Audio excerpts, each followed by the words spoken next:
మనతో మాట్లాడినట్లుగా ప్రభు యొక్క సహాయాన్ని కోరుకుందాం, ప్రార్థన చేసుకుందాం. పరిశుద్ధమైన తండ్రి,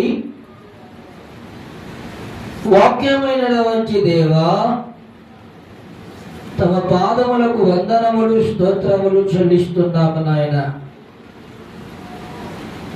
ఎంతవరకు పాడిన పాటల ద్వారా మీరు మహిమ పొందినందుకు స్తోత్రాలు, స్తుతి ఆరాధన ద్వారా మహిమ పొందినందుకు వందనములు. ఈ సమయంలో చదివిన లేఖనము ద్వారా మీరు మాతో మాట్లాడండి. ప్రతి వారికి వినగలిగిన చెవులను, గ్రహించగల హృదయమును దయచేయండి. వినుబుద్ధిని పుట్టించండి. ప్రతి విధమైన అల్లరి ఈ నామములో దూరపరచండి. ఈ దాసుడనైన నన్ను దయతో జ్ఞాపకము చేసుకొనండి. నా నడుము కట్టండి, నా నోట నీ మాటలు ఉంచండి. నీ బిడలకు అర్థమయ్యే రీతిలో మీరే బోధించి సహాయపడుతూ రమ్మని నన్ను నేను తగ్గించుకొనుచు మీ నామంలో హెచ్చిస్తూ యేసు ప్రభువారి నామం పేరట ప్రార్థన చేసి వేడుకుంటున్నాము తండ్రి, ఆమేన్.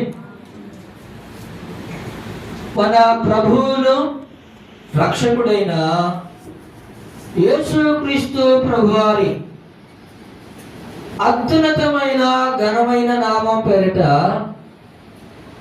ఈ జనము చేరి వచ్చిన వారందరికీ యంత్ర శబ్దము ద్వారా వింటున్నట్టు మంచి వారికి ప్రభు నామం పేరిట వందనములు చెల్లిస్తున్నాను. ప్రియులారా, అందరికీ వందనాలు. మనం చదువుకున్నటువంటి లేఖన భాగమును ధ్యానించబోయే ముందు గత వారములో మనం ఏ వాక్యాన్ని విన్నామో చెప్పండి. రాసుకున్నవి చూడకుండా హృదయములో జ్ఞాపకం ఉన్నవి చెప్పండి. యెహోవా మెచ్చుకునేవాడే యోగ్యుడు గాని తన్ను తాను మెచ్చుకునేవాడు యోగ్యుడు కాడు అని మనం విన్నాం. ఈ దినాన మనం చదువుకున్నటువంటి